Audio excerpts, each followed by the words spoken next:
Hello friend, मैं सुनील सूर्यवंशी स्वागत करता हूँ आपका मेरे अपने यूट्यूब चैनल पे। दोस्तों, आज की क्लास में हम लोग डिस्कस करने वाले हैं महात्मा गांधी पर 40 महत्वपूर्ण प्रश्न। दोस्तों, आप एसएससी की बात कर लो या फिर रेलवे की बात कर लो या फिर कोई भी कॉम्पिटेटिव एग्जाम, हर एग्जाम में हर बार महात्मा गांधी पर क्वेश्चन पूछे जाते हैं, इसलिए वीडियो को आपको कंप्लीट देखना है। दोस्तों, यह इस सीरीज का हमारा दूसरा वीडियो होने वाला है। इसके पहले मैंने इसी सीरीज का फर्स्ट वीडियो अपलोड कर दिया।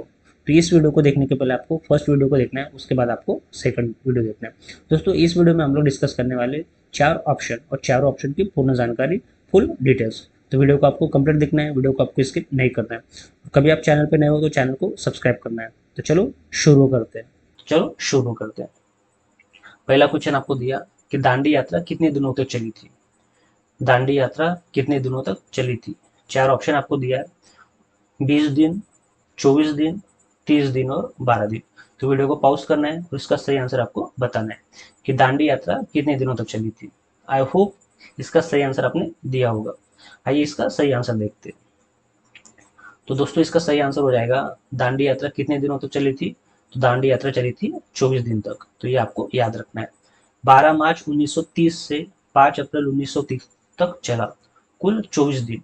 इसमें लगभग 241 मील 385 किलोमीटर की दूरी तय गई थी। 12 दिन बाद यानी 6 अप्रैल को नमक कानून औपचारिक रूप से तोड़ा गया था। तो ये भी आपको याद रखना है कि 6 अप्रैल को नमक कानून औपचारिक रूप से तोड़ा गया था।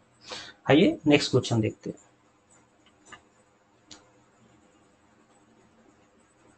नेक्स्ट क्वेश्चन आपको दिया, करो या मरो, डू और डाई का नारा गांधी जी ने किस आंदोलन के दौरान दिया था। करो या मरो, डू और डाई का नारा गांधी जी ने किस आंदोलन के दौरान दिया था? असहयोग आंदोलन, सविनय अवधा आंदोलन, भारत छोड़ो आंदोलन, स्वदेशी आंदोलन। तो दोस्तों, हर बार आपको वीडियो को पॉज करना है और क्वेश्चन का सही आंसर देने की आपको कोशिश करना है। तो इसका भी सही आंसर आपको वीडियो पॉज करके देना है। करो या मरो, डू और डाई का नारा गांधी जी ने किस आंदोलन के दौरान दिया था? असहयोग आंदोलन, सविनय अवधा आंदोलन, भारत छोड़ो आंदोलन या स्वदेशी आंदोलन। आई होप इसका सही आंसर आपने दिया होगा। आइए देखते हैं।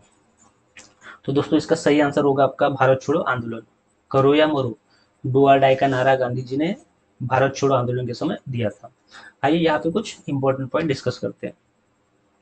8 अगस्त 1942 को 8 अगस्त 1942 को बंबई के ग्वालियर टैंक मैदान से गांधी जी ने अंग्रेजों को भारत छोड़ने और भारतीयों को करो या मरो का नारा दिया था। असहयोग आंदोलन 1920, असहयोग आंदोलन 1920, इसका मुख्य उद्देश्य शांतिपूर्ण तरीके से ब्रिटिश शासन का सहयोग न करना था। तो ये भी आपसे पूछा जा सकता है कि असहयोग आंदोलन कब शुरू हुआ था। तो आपको याद रखना 1920 में। उसके बाद आपको याद रखना है सविनय अवधा आंदोलन 1930। सविनय अवधा आंदोलन कब शुरू हुआ था? 1930 में। इसका मुख्य उद्देश्य नमक कानून जैसे दमनकारी कानूनों को सविनय तोड़ना था। तो ये भी आपको याद रखना है। उसके बाद आपको याद रखना है स्वदेशी आंदोलन 1905। स्वदेशी आंदोलन कब शुरू हुआ था? 1905 में। बंगाल विभाजन के विरोध में शुरू हुआ आंदोलन, जिसमें विदेशी सामानों का बहिष्कार किया गया था। तो ये भी आपको याद रखना है। दोस्तों, कभी आपको वीडियो पसंद आ रहा है तो वीडियो को लाइक करना है, चैनल को सब्सक्राइब करना है। यहाँ पे हम लोग वही क्वेश्चन डिस्कस कर रहे हैं जो एसएससी और रेलवे में बार बार पूछा गया था। चलो देखते हैं नेक्स्ट क्वेश्चन। नेक्स्ट क्वेश्चन आपको दिया कि गांधी जी को राष्ट्रपिता कहकर सबसे पहले किसने संबोधित किया था? जवाहरलाल नेहरू, सुभाष चंद्र बोस, सरदार वल्लभ भाई पटेल, डॉक्टर राजेंद्र प्रसाद। तो इसका आंसर आपको बताना है कि गांधी जी को राष्ट्रपिता कहकर सबसे पहले किसने संबोधित किया था। आई होप इसका सही आंसर आपने दिया होगा। आइए चेक करते हैं। तो दोस्तों, इसका सही आंसर हो जाएगा आपको option number B, Subhash Chandra Bose. Gandhi ji को राष्ट्रपिता कहकर सबसे पहले किसने संबोधित किया था? सुभाष चंद्र बोस ने। आइए कुछ इंपॉर्टेंट पॉइंट देखते हैं। 6 जुलाई 1944 को 6 जुलाई 1944 को सिंगापुर से आजाद हिंद रेडियो पर अपने भाषण में गांधी जी को पहली बार राष्ट्रपिता, फादर ऑफ नेशन कहकर आशीर्वाद मांगा था।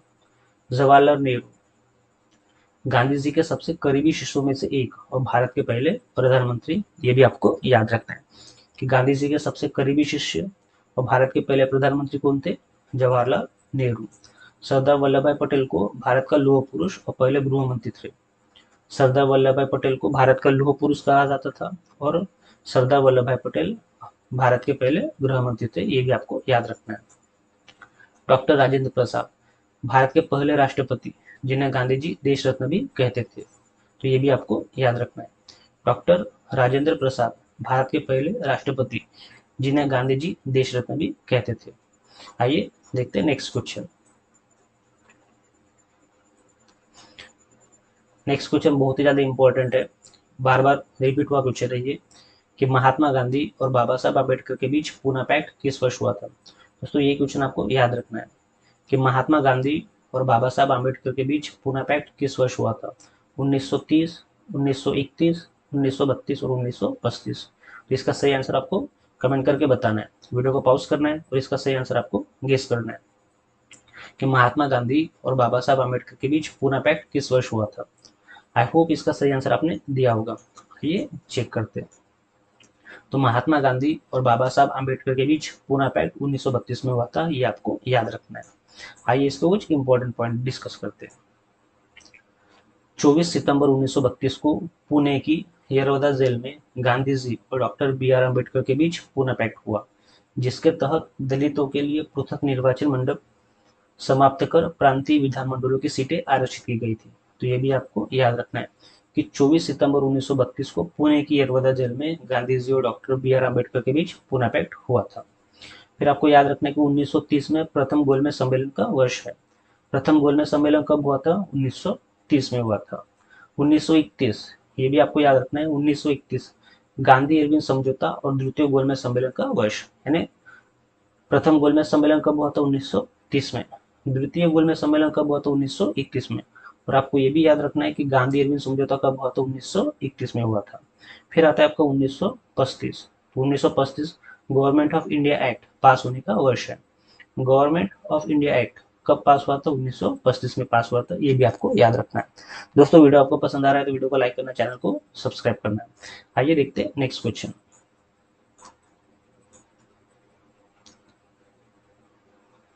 तो नेक्स्ट क्वेश्चन आपको दिया कि गांधी जी ने किस गोलमेज सम्मेलन में भाग लिया था। गांधी जी ने किस गोलमेज सम्मेलन में भाग लिया था? प्रथम गोलमेज सम्मेलन, द्वितीय गोलमेज सम्मेलन, तृतीय गोलमेज सम्मेलन, या तीनों सम्मेलनों में। तो इसका सही आंसर हो जाएगा दोस्तों ऑप्शन नंबर बी, द्वितीय गोलमेज सम्मेलन। कि गांधी जी ने किस गोलमेज सम्मेलन में भाग लिया था? द्वितीय गोलमेज सम्मेलन में भाग लिया था। आइए इसके कुछ इंपॉर्टेंट पॉइंट डिस्कस करते हैं। द्वितीय गोलमेज सम्मेलन, गांधी इरविन समझौता 1931। आपको ये भी याद रखना है कि द्वितीय गोलमेज सम्मेलन कब हुआ था? 1931 में हुआ था। और गांधी इरविन समझौता भी कब हुआ था? 1931 में हुआ था। गांधी इरविन समझौता 1931 के बाद गांधी जी कांग्रेस के एकमात्र प्रतिनिधि के रूप में लंदन में आयोजित दूसरे गोलमेज सम्मेलन में शामिल हुए थे। आपको ये भी याद रखना है कि द्वितीय गोलमेज सम्मेलन कहाँ हुआ था? लंदन में हुआ था। उसके बाद आपको याद रखना है कि प्रथम गोलमेज सम्मेलन हुआ था 1930 में, कांग्रेस ने इसका बहिष्कार किया था। फिर तृतीय गोलमेज सम्मेलन आपका हुआ था 1932 में, कांग्रेस इसमें शामिल नहीं हुई थी। और आपको याद रखना है कि तीनों सम्मेलनों में प्रथम गोलमेज सम्मेलन, द्वितीय गोलमेज सम्मेलन और तृतीय गोलमेज सम्मेलन, तीनों सम्मेलनों में डॉक्टर बी.आर. अम्बेडकर और तेज बहादुर सप्रू ने तीनों सम्मेलनों में भाग लिया था। यह भी आपको याद रखना है कि डॉक्टर बी.आर. अम्बेडकर और तेज बहादुर सप्रू ने तीनों सम्मेलनों में भाग लिया था, यह आपको याद रखना है। आइए देखते हैं नेक्स्ट क्वेश्चन। नेक्स्ट क्वेश्चन आपको दिया कि गांधी जी की आत्मकथा का क्या नाम है। गांधी जी की आत्मकथा का क्या नाम है? My truth, the discovery of India, सत्य के प्रयोग, माई एक्सपेरिमेंट विथ ट्रूथ, या India means freedom.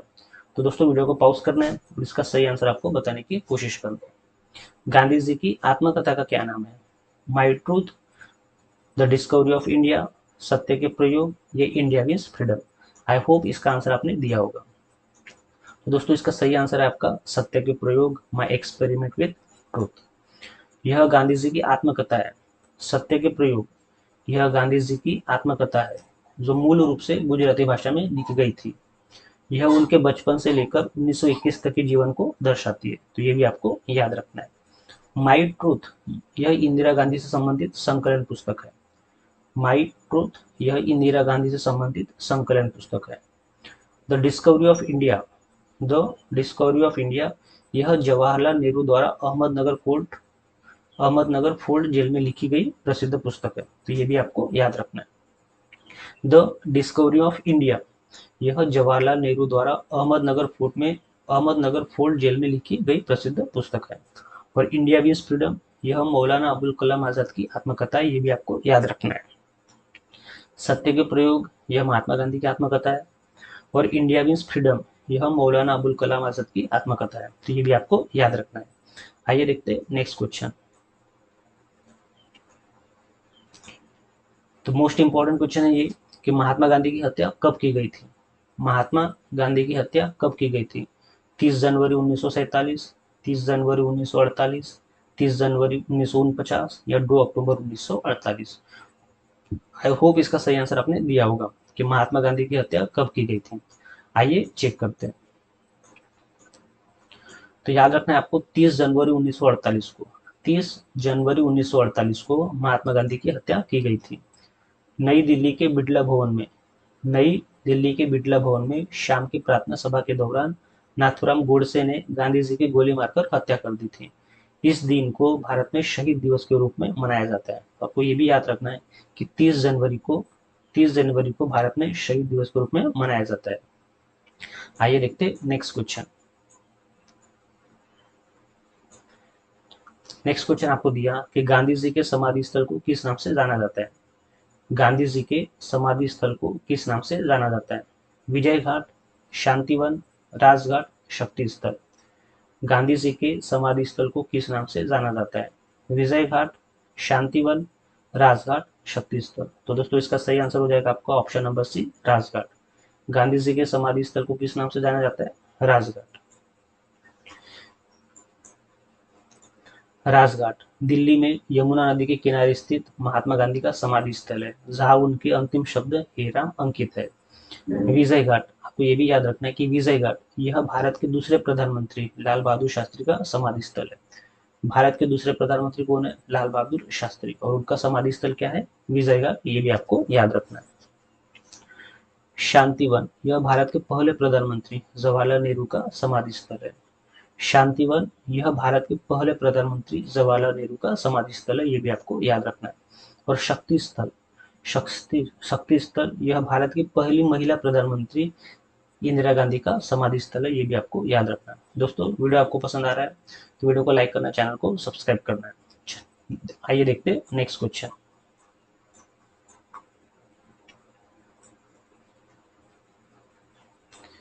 Hind Swaraj पुस्तक के लेखक कौन है? हिंद स्वराज पुस्तक के लेखक कौन है?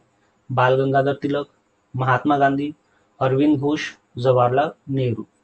तो आपको इस आंसर देना है कि हिंद स्वराज पुस्तक के लेखक कौन है? बाल गंगाधर तिलक, महात्मा गांधी, अरविंद घोष, जवाहरलाल नेहरू।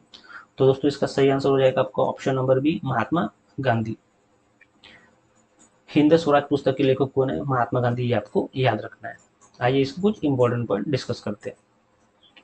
गांधी जी ने 1909 में इंग्लैंड से दक्षिण अफ्रीका लौटते समय पानी के जहाज में हिंद स्वराज पुस्तक मूल रूप से गुजराती में लिखी थी, जिसमें उन्होंने आधुनिक सभ्यता और सुशासन की व्याख्या की थी।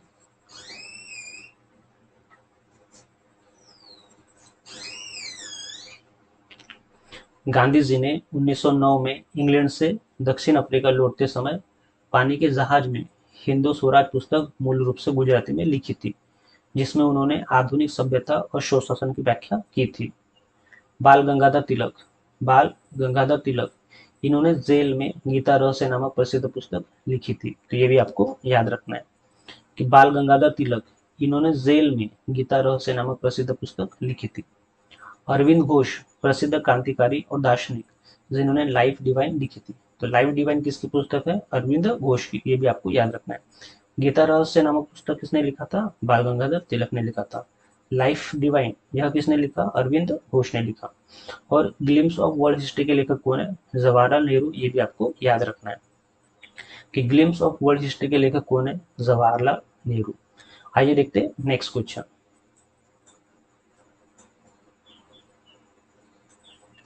गांधी जी को अर्धनग्न फकीर किसने कहा था? गांधी जी को अर्धनग्न फकीर किसने कहा था? Lord Mountbatten, Winston Churchill, Lord Irwin या क्लेमेंट एटली। तो दोस्तों वीडियो को पॉज करना है, इसका आंसर आपको बताने की कोशिश करना है कि गांधी जी को अर्धनग्न फकीर किसने कहा था? Lord Mountbatten, Winston Churchill, Lord Irwin या क्लेमेंट एटली?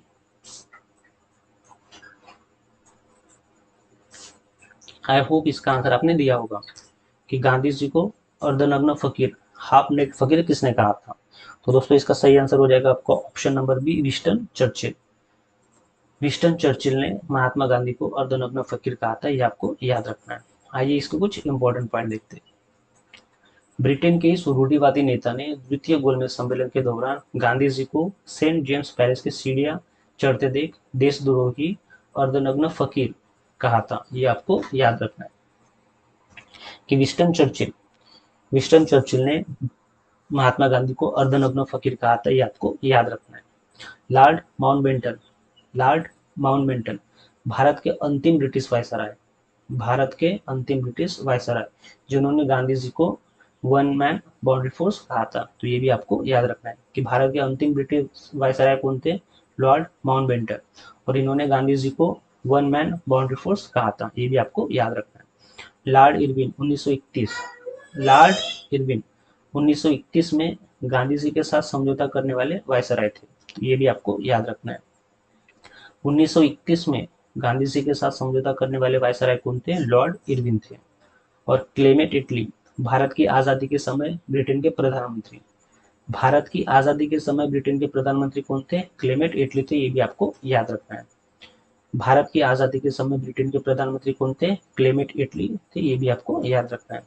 तो आई होप ये वीडियो आपको पसंद आया होगा। दोस्तों इस वीडियो में हम लोग महात्मा गांधी के ऊपर जितने भी एसएससी और रेलवे ने क्वेश्चन पूछा था वो हमने डिस्कस करने की कोशिश किया था। ये इस वीडियो का हमारा सेकंड पार्ट था।